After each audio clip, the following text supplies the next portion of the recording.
Hello again, welcome to another episode of Azania in Therapy. I'm your host, Thabang Tlaka. Today, we're discussing that special topic, parenting.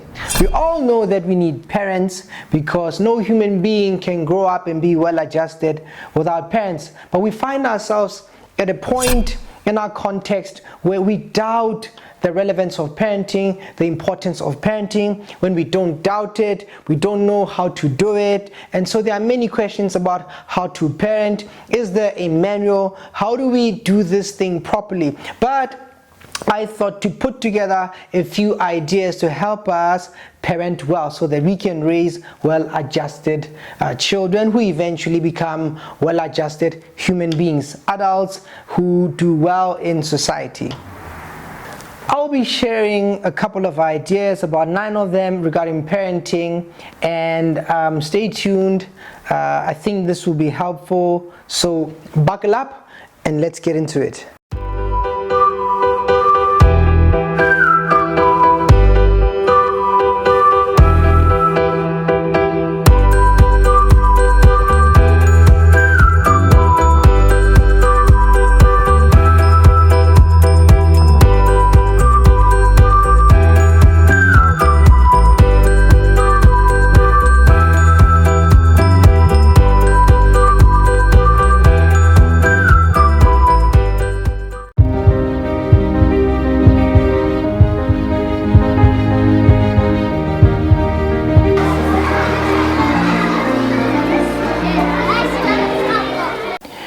Human beings need parents. There's no human being who can raise themselves. Where do you learn to say thank you? Where do you learn to talk, to read, to think, to interact with other human beings? People who raise themselves end up being adults who struggle with themselves. We know this to be true. Long ago, there was an experiment where children were in an institution. They were separated into 2 groups. In the first group, the caregivers were told that the children in the first group just needed to be fed, and children in the second group needed to be fed, picked up, talked to, tickled, engaged with, right? So they wanted to find out what happens when you just feed a person, when you just feed a child, versus if you feed a child, pick up a child, talk to a child, engage the child. They wanted to see what happens. You know, it was unethical at the time.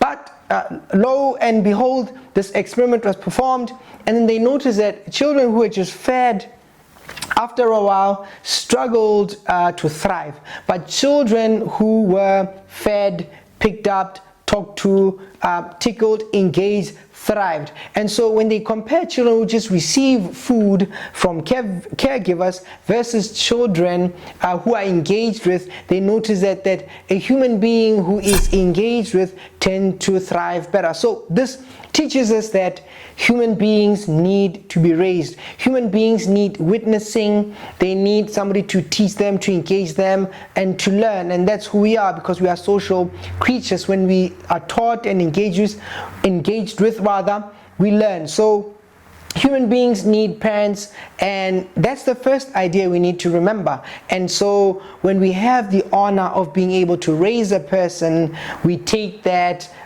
responsibility, that honor, with the utmost of respect, because human beings do need this to be well-adjusted parents.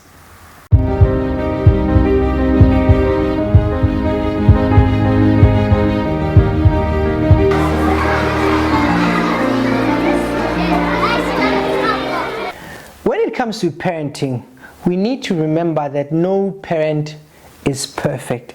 Nobody is born knowing what to do. So for the parents who are sitting there struggling with themselves, feeling guilty about not being good enough, not being born with the right skills, I'm here to say, remember that we become the ideal parent. We become somebody who's able to look after their loved one, their child, right? So in South Africa, we know that most people grow up in households that sometimes are typically child-headed households. Sometimes we are raised by uncles, grandparents. We are raised by different people, neighbors. We are raised by we are raised in foster homes by foster parents, and so we are raised by different people. But when it comes to parenting, what we need to remember is that no parent is perfect. So we can then become an ideal parent by learning how to become one. So we learn to be ideal parents by modeling, because when you have children, what they need to do is to look for an example. That as a parent, what you need to be is an example, a model, a picture that children can look towards, so that they can develop. The other thing we need to remember is that many mistakes are going to be made. Mistakes are guaranteed, because nobody's perfect. And so as parents, when we are raising our children, we need to remember that some things we're not going to get right, and when we do get them wrong, we should not experience inappropriate guilt, but we ought to learn from where we made our mistakes, so that we can learn well, we can improve, we can become. So when you're going to parent, one of the things that you need to think about is that, so I'm not perfect, but I can become the ideal parent. I grow into this thing. I will learn how to feed, how to talk to, how to engage, how to guide a child. So we grow into that role. You don't have to feel bad, but you can learn. All you need to do is you do your best.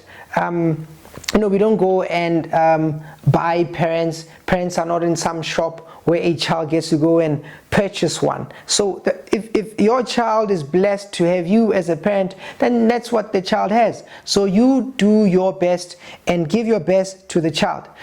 There are certain ideas where parents sometimes put on their shoulders the unnecessary pressure of raising perfect children. But what will help us parent even more effectively is to remember that, when you're parenting somebody, you're not parenting a machine.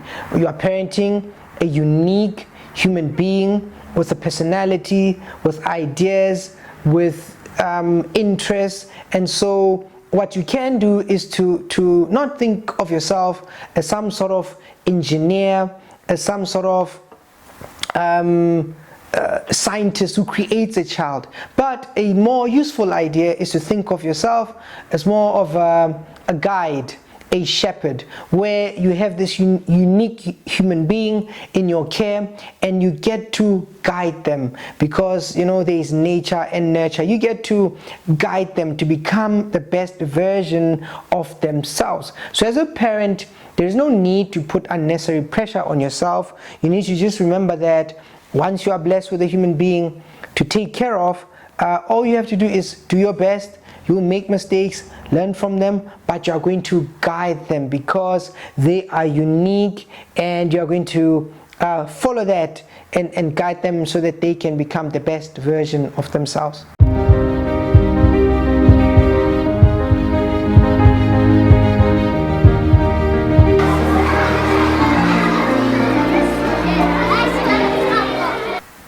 To further emphasize the idea that parenting is important, we know that no parent is perfect, that we are going to make mistakes. We know that human beings need parents. The third thing we need to remember when it comes to parenting is that parenting is an honor, it's a gift. It's one of those jobs, one of those opportunities to be able to raise a human being, a rare being that has not existed before, that will never exist again, but this human being is entrusted to your care. This human being who is your child, a child you are guiding, this child needs to be trained, needs to be loved, needs to be taken care of. And as a parent, you have the honor of shaping their mind in how you engage with them, where you help them study, how you help them learn, how you help them talk and think, relate with the world. So you have the honor and the gift and the opportunity to do so. Parenting is a gift because you helped this child to shape their emotion. As a child, you tend to shape the culture, the emotional culture in the home. So if you are modeling a more effective way of how to carry yourself, how to work with your emotion, you give this gift to a child. So you have that honor to be able to guide somebody, manage their emotions. You have the gift and the honor of helping a person mature physically, because you get to help your child eat well, walk, you help them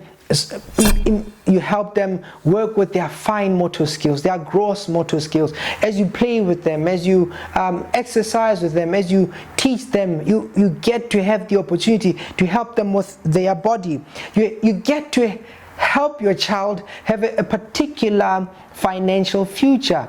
When children don't have parents who provide for them, children have to provide for themselves, and that's why our prison systems are partly full, because there are people there who have had to make plans for themselves, because no parent was able to do that for them or neglected them. So you get to do that as a parent. As a parent, you get to teach somebody social skills. This is how we talk to people. This is how we relate to people. We say please and thank you. And then when you have that honor of teaching your child those social skills, you prepare a human being to have positive relationships with other children, with other adults, with other human beings, and this sets them up for a life of productivity and good relationships.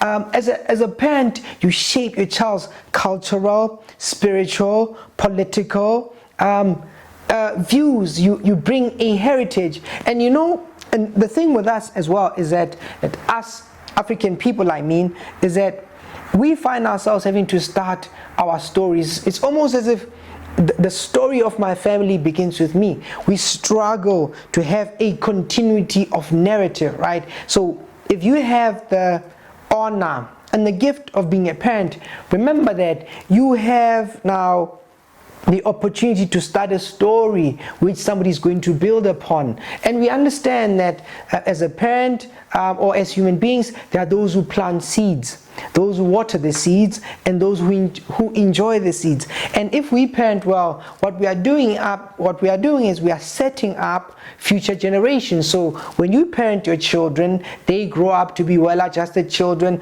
who are then able to have their children and their children's children, so on and so forth. We are able to create a generation like that, right? So that's the third idea, that if you're a parent, this is a gift and honor to be able to shape a human being. And if you have that honor, you want to be careful with it. You want to be gentle with it. You want to be purposeful with it. You don't want to abuse it or neglect it or not give it the necessary attention that it deserves. So if you want to parent, if you have the opportunity, remember that this is an honor and do it the best way you can.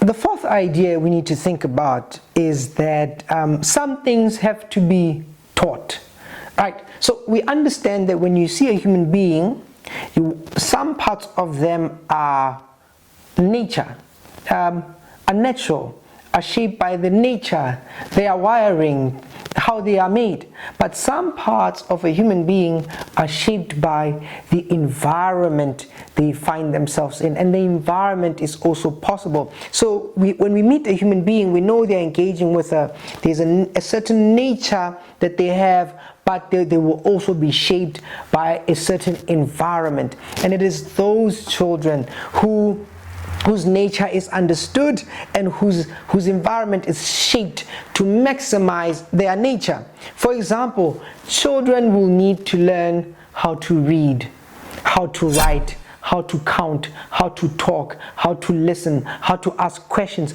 Those things do not come naturally, that we shape them, that we maximize them. So if you have the opportunity to be a parent, that's what you're wanting to be, that's what you want to do. You want to help your child read, write, count, talk, listen, ask questions. You want to help your child be able to work with others.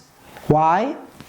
If you are able to work with others, you are able to then create meaningful relationships that will benefit you in life. And as a parent, you're also thinking about, the time that you will not be around. So you will be giving your child skills that your child will be able to use even when you are not around, because some things need to be taught. You are able to then teach your child how to think about things. When we talk about a growth mindset, there are those who have a growth mindset and a fixed mindset. As a parent, you get to teach a child that if you can give your child skills and principles and ways to think about their mind as something that is developing, you fortify them, you help them to not be defeated by the world, defeated by experiences, defeated by struggles. And this is something that as a parent you help your child build deliberately, because some things have to be taught. And because some things have to be taught, one of the things you can teach your child is to build a good name. Right? And a good name is better than money. If you teach your child to have a good name, a good reputation, because their reputation will precede them. And once they have a good name, they can make all the rest. But this has to be taught. We teach our children how to say sorry. These things don't come naturally. Very often we find adults who hurt other adults and we are surprised.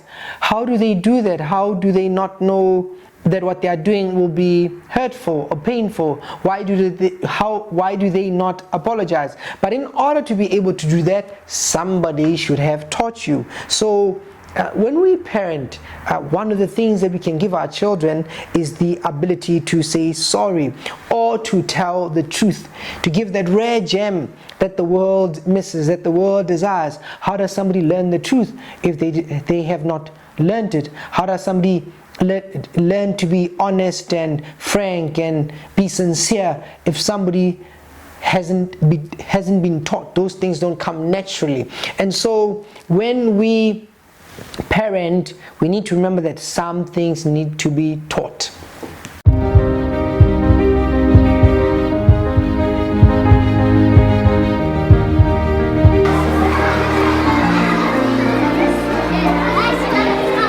The interesting thing when you talk to people about parenting, people will say that, my parents raised me this way and look how I turned out. Right? And we always want to interrogate that the way you turned out, do you think that it could have been better? Because partly we think that way because we think parenting is natural. But there are many parenting styles, right? There are 4 that we notice, right? And we say good parents are people who are warm and responsive, and they have some level of control. A lot of control when the children are still young, but the control tends to reduce when children learn to be a bit more independent. So we have 4 parenting styles. Generally, so there are parents who are authoritarian, and a parent like that is high in control and is low in involvement. We have parents who are authoritarian, right? They are fairly controlling, but they are responsive to their kids. Thirdly, we have parents who are permissive, very loving parents, but little control.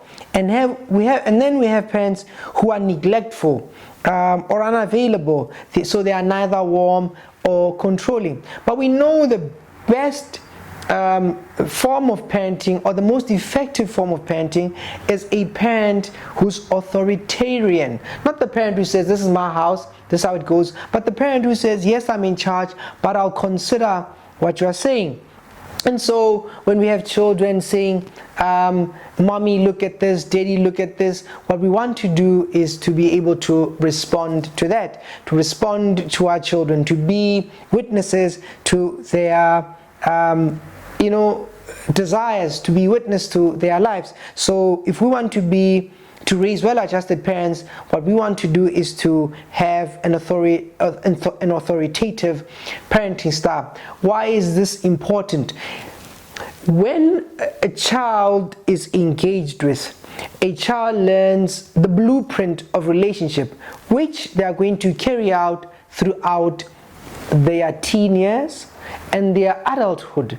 And so the way we relate to children, the way we attach to them, the way we teach them how to bond sets a tone of the kind of adults they'll become. So we want to help children that there are limits, but we care about them, we respond to them, so that they can be well-adjusted adults who can say no, who can engage with others, who can be effective and productive when they relate with others. If we are not mindful about the programming, the blueprint of relationships that we are setting with them, then we might not help our children become the best versions of themselves.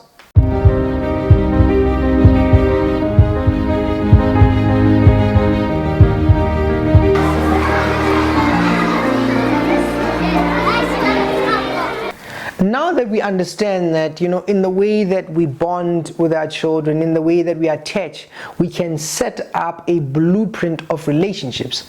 Let's look at some of the common mistakes that parents do. So one, parents, in their attempt to be caring, to protect their children, parents might be overprotective.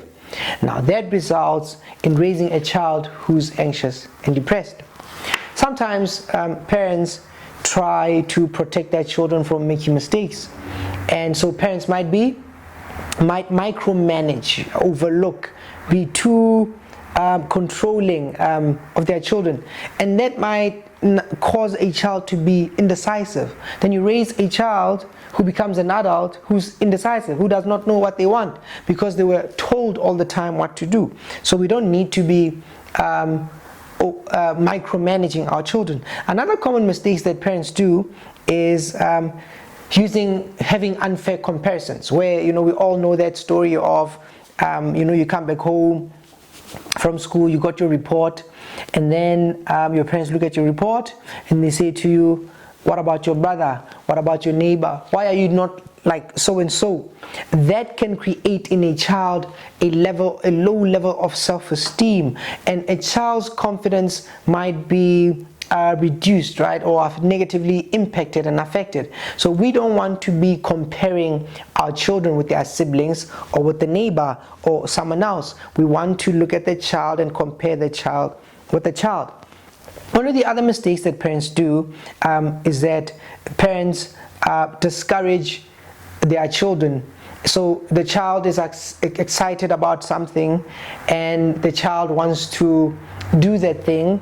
The child wants to ride a horse or try a new hobby or go to a place that perhaps the parent might be uncomfortable with because the parent is anxious himself or herself. The child might become timid, and you might raise a human being who struggles to do things. As a child, when they are young, you'll think that's good because they are listening to you, but the idea when they grow up, they might struggle to be independent, and then there'll be your problem. Another mistake that parents might do is always count their sacrifices. When parents tell you how much they sacrificed for you, if it wasn't for you, if I worked so hard, if you weren't around, or I took all this money that I made to sacrifice for you, to take you to school, to do this for you, the child then might tend to experience a level of inappropriate guilt, might feel numb because now they are responsible for the parent's suffering. The child might interpret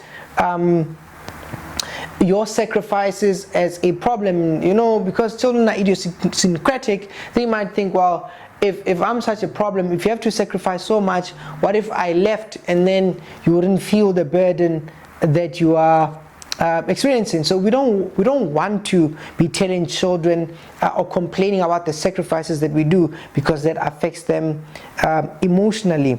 And also, one of the big ones that parents make as a mistake is disallowing a child's emotions, because children are human beings. They also feel, but very often in order, because we parent in a hurry and because we want to control so much, sometimes we don't allow our children to express their emotions. That then teaches them to suppress their emotions. They don't know how to feel. Then they become people who don't know how to navigate relationships, or what to do with their relationships, or what to do with their emotions. And this will be difficult, or this makes it difficult for them to navigate the world and navigate romantic relationships and navigate work relationships, because they don't understand their emotions. Eventually they can become depressed or struggle with mental health issues. So we don't want to make those mistakes. We want to be authoritative, we want to be responsive, but we want to guide children in what they need to do, and we need to allow them to become the best versions of themselves.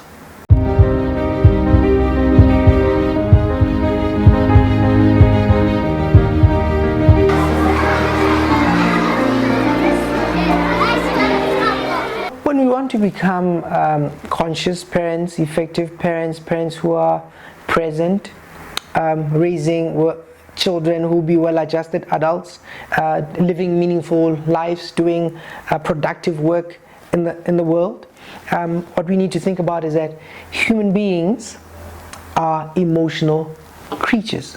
And so when we are not able to create a healthy emotional culture in the home, when we are not able to help children experience their emotions properly, how to feel them, how to express them, and how to understand them, when we don't do that, we make it difficult for the children to become the best versions of themselves. So as parents, we want to remember that a human being has what we call the stress response. That a human being is designed in such a way that when they are in distress or when they are troubled, they will respond in a particular way, right?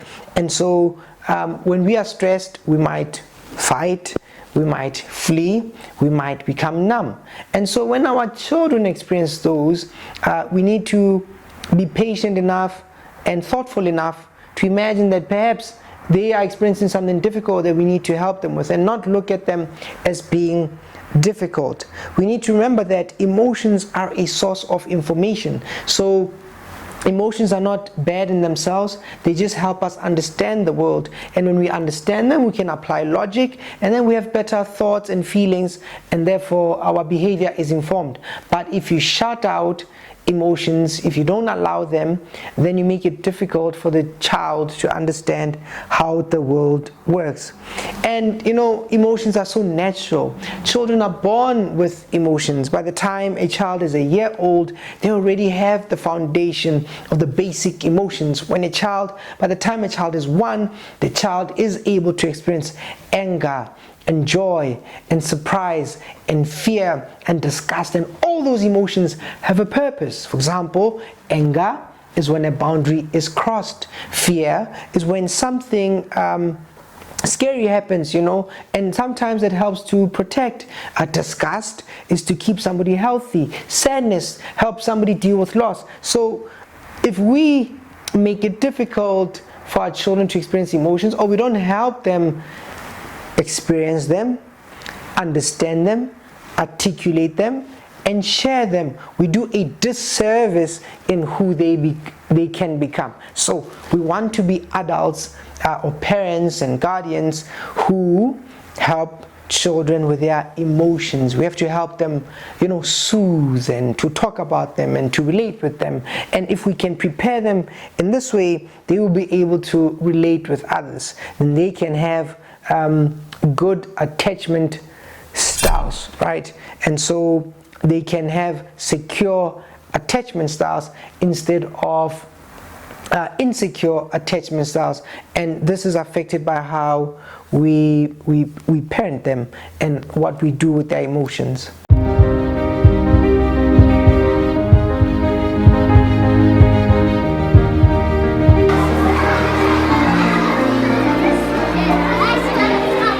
Is that we need to remember that human beings are complex creatures. So we are complex, as complex as it can be. Adults are complex, and children are complex, because of course adults want children, right? So we are complex. We have personalities. You know, in a family, you can find that you have children who are high in openness, right? And those who are low in openness.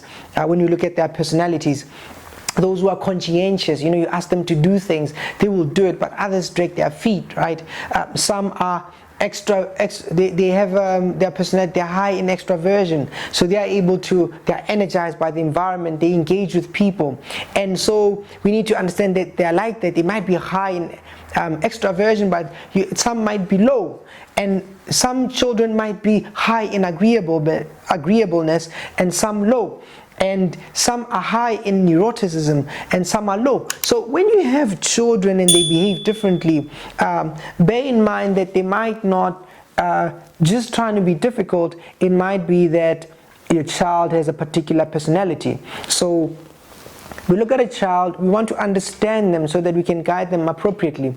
We don't necessarily want to make the child become the version of ourselves or who we think they must be.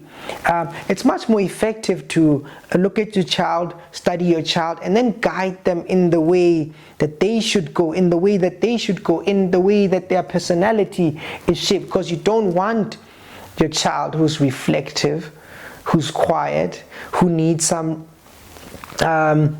reflect some thinking time, to be, you know, forced to do to be in spaces where it's loud, where there are many people. You want the child to be themselves. So when we study how our children's personalities are, we are then in a position to raise them well. When we raise our children, we need to think also that because they are complex, they might also have different versions or different forms of intelligence. You know, some children are good when they work with numbers. Some children are good when they work with relationships, and some are good with languages. Some are good in music. Some are good are more inclined to do other things better.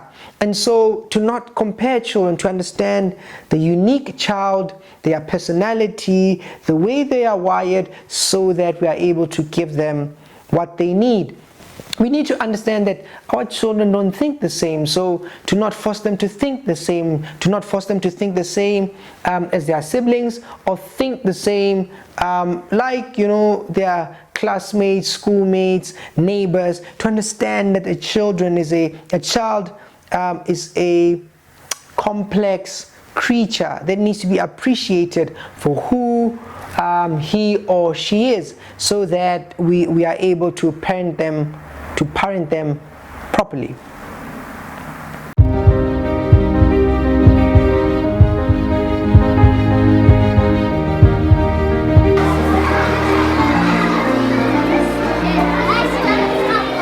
You know, the eighth idea when it comes to parenting, one of the things we want to think about is the idea of discipline, right? And, you know, I'll put it this way, I'd say love and limits go together. And very often people complain that, you know, the government has taken our right to discipline our children, and by that people are referring to corporal punishment. So the government does not want us to beat our children, and therefore that's why all these bad things are happening. Is it true? And you get people who say, you know, my parents beat me, look how I turned out. And it's an interesting thing to look at. But when we think about, you know, love and limits, we understand that children have to be disciplined. But my recommendation is that you don't want to beat your children. You want to be able to talk to the child, right? So what are the more effective ways of disciplining? Imagine you are at work and you did something that your manager or your boss disagreed with, and your boss, instead of sitting down with you, your boss came in and hit you because you did not understand.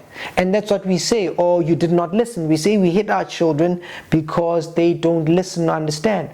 A much better way is that, of course, we object to a scenario like that if my boss hit me, I mean, that's assault, but we are fine in assaulting children. So my recommendation, if you love your child, you are going to discipline your child. And then we say discipline works if you discipline a child for something that you've warned a child about. So it's unfair to discipline a child for not knowing that there's a boundary that was crossed. So if we want to discipline children, we have to first orientate them about what's okay and what's not okay. Because you can't discipline for somebody for doing something they did not know what was wrong. It is unfair. So if you want to discipline a child, so take the time to help them understand what's allowed, what's not allowed, what's okay, what's not okay, so that when you discipline, you are disciplining from a place of understanding. We say that discipline is effective when it's prompt and consistent. Not like how we grew up when parents used to count how many offenses, right? To say, oh, you made a mistake last week, so that was first, and then you did something, that's the second mistake. When it gets to 4, of course you're going to get a hiding. But if you're a child, that doesn't make a mistake. That doesn't make sense. If you make a mistake yesterday and they discipline you today, your mind cannot connect the two events. It just seems that you were sitting and your parent came along and disciplined you. So discipline is effective when it's prompt and consistent. And so part of why children also don't understand the rules or how they need to behave is because parents are not consistent. So one day they do something, they are disciplined for that thing. Tomorrow they do the same thing, but they are not disciplined for that thing. So if you want to be effective in your discipline, make sure that it's prompt and you are consistent. And then when you discipline a child, you need to disciplining needs to be followed by an explanation. Same example, if you're at work and you're being disciplined, preferably you're not being hit or assaulted, but there's some sort of discipline happening at work, you want them to cite the mistake that you made, or the procedure, or the law, or the code that you broke. And so when we discipline children, we want the discipline to be followed by an explanation, so that it makes sense why the child is going through what you are going to put them through, so that their mind is able to make sense of it. Otherwise, the child just feels that you are abusing them because they can't relate why you're disciplining them. And when you're disciplining a child, they tend to feel that there's a separation between you and them. So you want to bring an explanation, but also tell them that you love them, because the reason you're disciplining them is that you want them to learn the right principles, behavior, to be able to learn wisdom so that they can operate and function in the world, right? And it's very difficult to discipline a child you don't have a relationship with. And so if you're going to discipline somebody, you better make sure that you have deposited enough love in their hearts. Discipline is effective when the person disciplining you has some sort of relationship with you. Children don't accept it. Adults don't accept being told or being disciplined by some stranger. So if you don't have a healthy relationship with your child, it's going to be very difficult to discipline them. So discipline will work much better if you have a good relationship with a child, right? So, somebody might object, yes, you're saying all these, we should not beat our children on and all that, but what can we do? Yes, what can you do? So one of the more effective ways when you discipline children, you can take away something, right? You can take away something. You can give them something. You can use that moment as a teaching moment. You can change the environment, but patience is called for. And you also do not want to leave a behavior that your child, if the behavior is not good, you don't want to leave it like that. The other thing that will help us discipline our children is knowing the difference between disobedience, mistakes, or acts of willful disobedience. Sometimes children get disciplined for dropping a cup making a mistake. Imagine if our boss did that, right? You get disciplined for making mistakes. If it's a mistake, we talk about it. We use it as a teachable moment. But if it's an act of willful disobedience, then of course the child is asking the question, who's in charge? And that question should always be answered with, the parent is in charge. But the parent who's patient, who's warm, who's responsive, who's conscious, who's present, who's going to discipline promptly, consistently, with love, with an explanation. When we do discipline that way, we are able to parent our children well. We are able to love them and give them the proper limits. We don't need to beat them.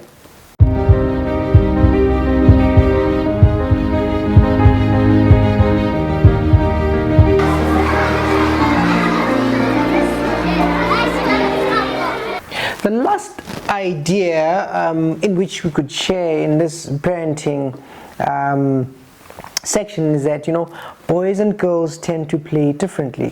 When you meet little boys and little girls, and you observe them, you watch that they play differently. The boys tend to play, this rough and tumble play, and the girls sometimes do that, but they like, their tea parties and more looking beautiful, interacting with each other. And when you watch them play, one has to be careful so that they don't hit each other. So there are those subtle differences which we need to pay attention to, otherwise children might hurt themselves. So when we parent, we also need to remember that by the time the children are 4, they are already parenting each other. Gender norms are being shared at that time. And if you go to a crash or a preschool, you'll hear 4-year-olds telling each other that this is what girls do, this is what boys do. And at that time there is a socialization, right? And children tend to do that because a human being passes through many hands. They pass through the hands of a doctor or a midwife. They pass through the hands of a parent. But the other hands we tend to often forget is that children are also socialized by their peers, their friends at school. So and which is important why when our children go to creches, preschools and schools, we need to care about the relationships they have, because those relationships tend to affect them. For example, if a child is rejected by their peers, the child will struggle, right? And a child might also be rejected because maybe they are too aggressive.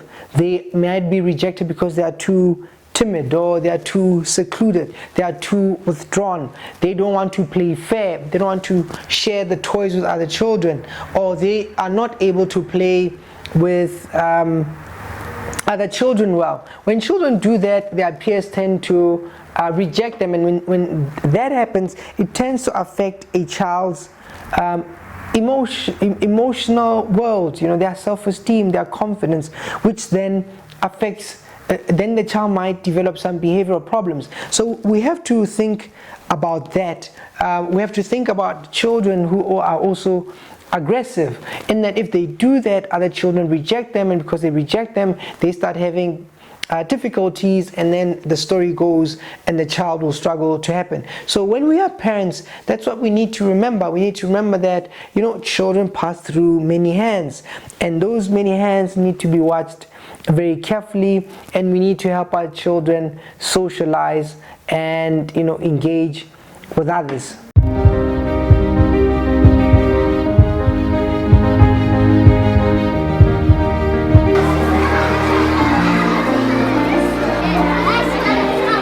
In summary, we need to remember, so number one, human beings need parents. For somebody to become a well-adjusted parent or adult, it means that somebody took the time to raise them well.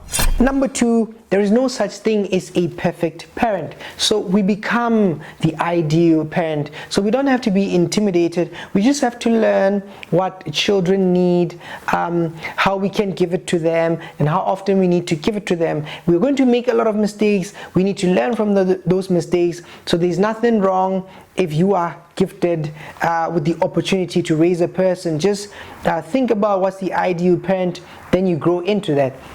Which links nicely to number three, which is that parenting is an honor. It is a gift. You have the ability to shape the destiny, the destiny of a person, their mind, their emotions, their behavior, their financial future, their relationship. You have in front of you the opportunity to shape a person, their destiny. So grab it with both hands and do the best that you can. Number 4, some things have to be taught. When we look at a person, we're looking at their nature, but we are also looking at nurture, the environment in which that nature grows up in.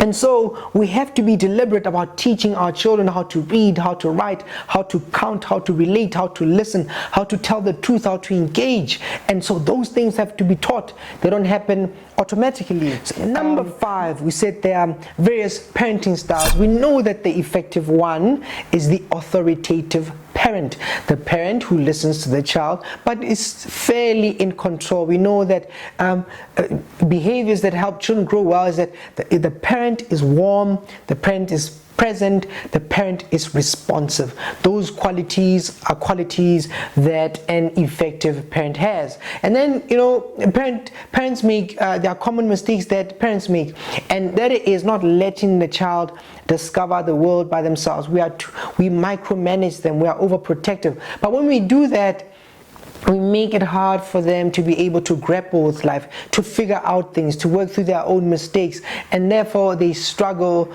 with life, with challenges. So we want to teach a child how to be able to solve their problems the best way they can so that they are able to navigate the world. Number 6, we need to remember that human beings are emotional creatures. So when we raise our children, we want to help them understand their emotions, talk about their emotions, share their emotions, feel their emotions, so they are able to navigate their own inner world and the outer world and be able to engage with other human beings so that they can be sensitive, they can be in tune, they can have boundaries because they understand their emotions, and their emotions will help them set an attachment style or a way of relating with others, and this will serve them well as parents, right? Number 7, we need to remember that human beings are complex creatures. So when we raise our children, we need to remember that they might have different personalities, different levels of intelligence, they might have different mindsets. So when we're dealing with children, we need to raise them for how unique they are. We guide them in the way that they are. Number 7, if you love a child, you must have limits. So we have to find effective ways of disciplining children if we want them to grow up well and to become well-adjusted adults who are able to pursue their dreams and follow their purposes, right? And number 10, we said boys and girls tend to play differently, when they start off at the beginning, but children can also get rejected. So we need to make sure that as children pass through the many hands, through the doctor, the parents, the midwife, they also pass through the hands of their peers.